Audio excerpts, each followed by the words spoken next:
Hi, and thank you so much for allowing me to give this talk. My name is Sofia Selli, and I'm a cryptographic researcher at Cloudflare. And the name of the talk is The Current State of Denial. So this talk is going to be about deniability. And this work is the result of a joint collaboration with Heraclis Simeonitis from the University of Luxembourg. And this is just the first conclusion of some current research that we are doing that is going to be published in the future and also presented in the future. But most importantly, this talk is not only a talk about our research, but this is also a game. So during the execution of this talk, a game is going to be played by me and you, the audience. And the game consists as follows. During the talk, you're going to see that two participants will appear who claim to be Alice and the Mad Hatter.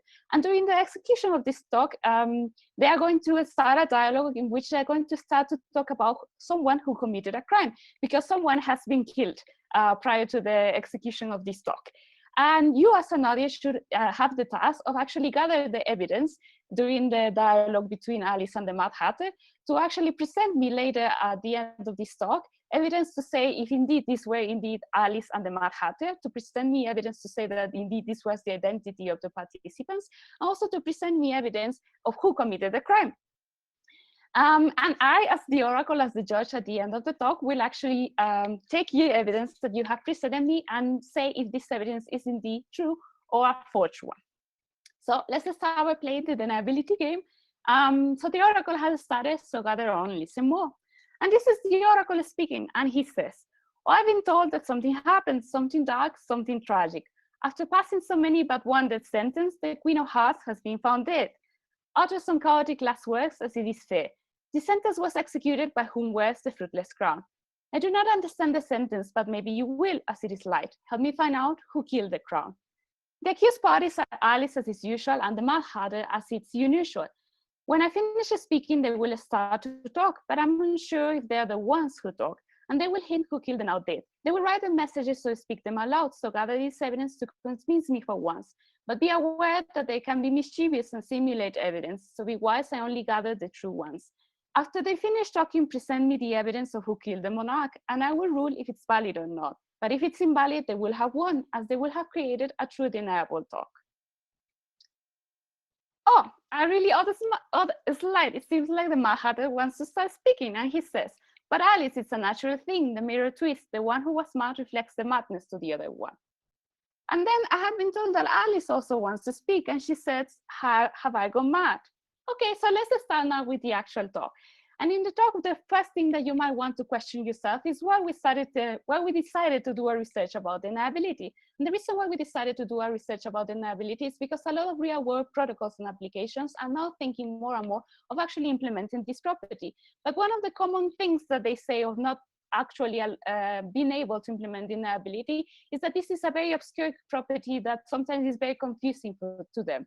So our current research actually wanted to clarify the definitions of deniability that exist out there, so it's more easy to real-world protocols implemented to actually have a notion of what it is.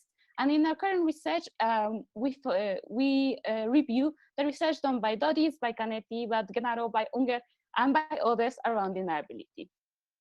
So in a simple way, deniability can be defined as this property by which you gather some evidence and then later you present to an entity, and this entity deems if this evidence is enough, it's true enough to say that indeed a task happened, or it cannot distinguish between true evidence and a simulated one, and therefore the task is deniable. So when we were researching about these different kind of definitions, we find that there were some common notions of them all in the full work that we review. And these 4 notions are the ones that we found. The first one is that the evidence have to have the property of full simulatability, in the sense that any evidence that you present to a judge has to be able to have this property in order to the protocol to be deniable. The second notion that we found is that there's always a voluntary reveal of the task itself. And I will explain this by an example. So let's say that the task that the protocol wants to execute is authentication. This authentication mechanism should actually happen between the parties who are executing this task, and indeed is undeniable to them, but it should provide no evidence to anybody else who is looking at this task execution, even if it's looking during the execution of the protocol or after the execution of the protocol. We also found out, especially when reviewing what kind of deniability is given in private messaging protocols, that there's always a limit of deniability. The full scope is of deniability is not often implemented, but rather a type of deniability. Let's say they implement message deniability or online deniability, but there's always a limit of the type of deniability that they implement. And of course, there's always this notion of this indistinguishability and decidability, in the sense that the judge should be unable to distinguish between true and fake evidence in order for a protocol to be deniable. But this judge should be, is almost like an oracle who answers to a decisional question, and the answer should be a yes or no answer. And the decision question should be, can I distinguish between forged evidence or true evidence? And the answer for a deniable protocol should be that it cannot distinguish. Seems that the Mad Hatter wants to speak here as well, and he says, it appears so, but the best people usually are, but they might be listening. Let's say then that the worst people usually are. Alice is also speaking here, and she says, I reward, I can seem to have children of my own. Okay, I have been told also that here the Mad Hatter wants to speak, and he says, boredom is just a state of mind, and forever is just a second here.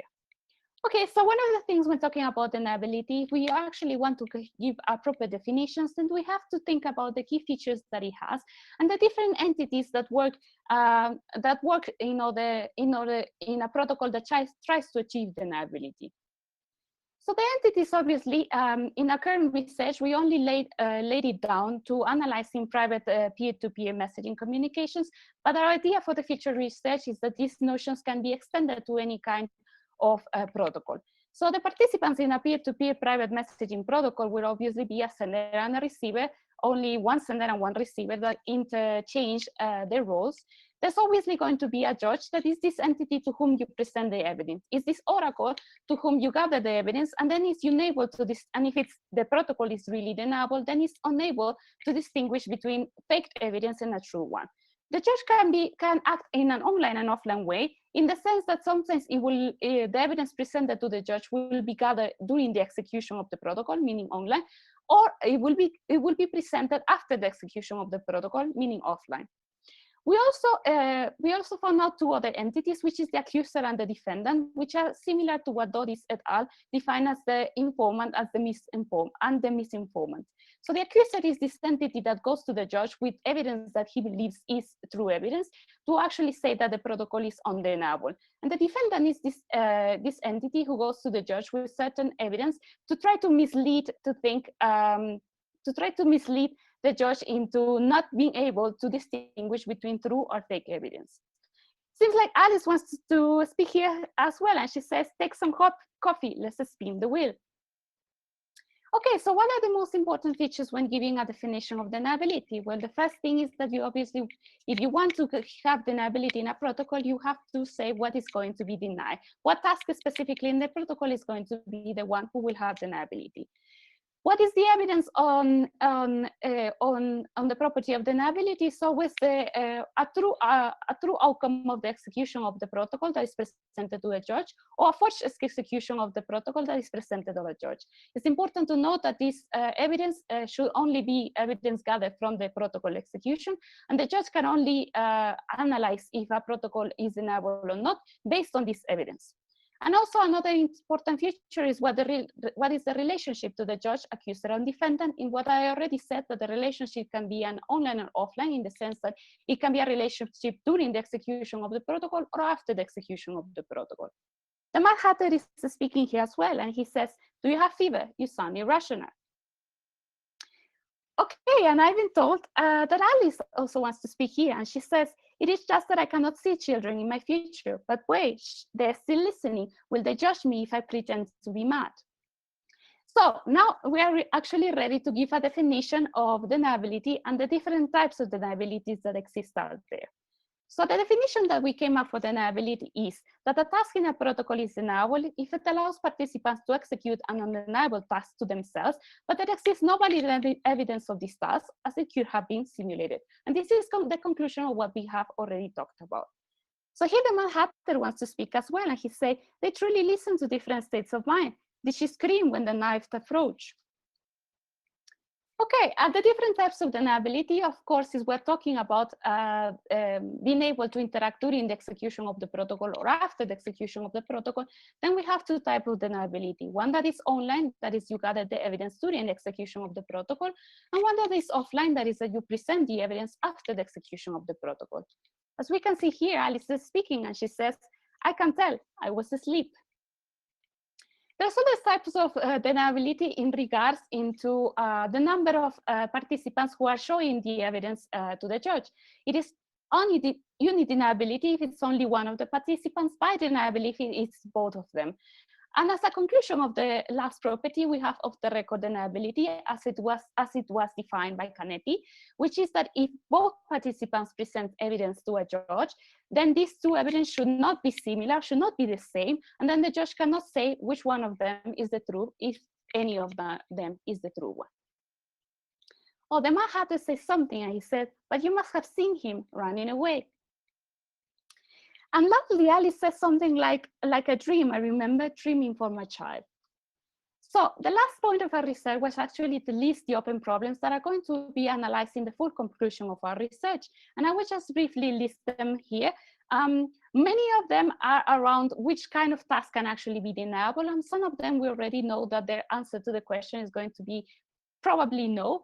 And others are more around like how do we take these deniability properties and actually apply them into real world protocols that are trying to actually have the deniability property or that are right now currently saying that they have the deniability property. Okay, so the Mahata says he's something as well, and he says, well, then that's about it. Thanks for letting me out. And then Alice concludes by saying, well, as much as you have. Boeing and spinning, off we go now. So that's the end of the talk, but wait, I said something that you should present the evidence to me.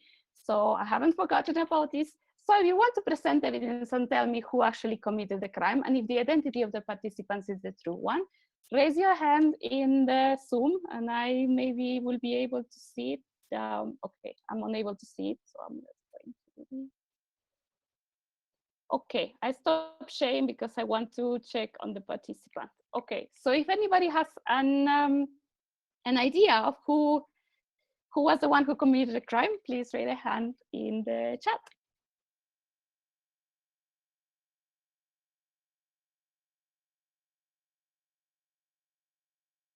Oh, seems like no idea.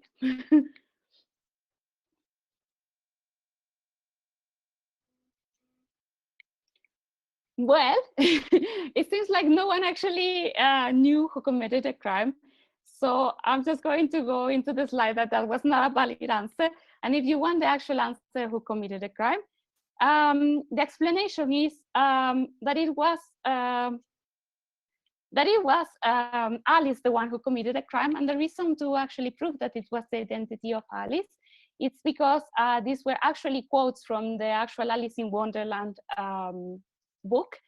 And of course, one of the things that the Queen of Hearts says when she is dying is that she was killed by the fruitless crown. So this is a reference to Shakespeare on Macbeth, where Macbeth is the fruitless crown in the sense that he cannot have children and he's mad. And as we saw during the execution of the dialogue, Alice is reflected as the one who cannot have children and who is mad. So therefore, that could have been the valid evidence to present. Okay, so with that, that concludes the talk.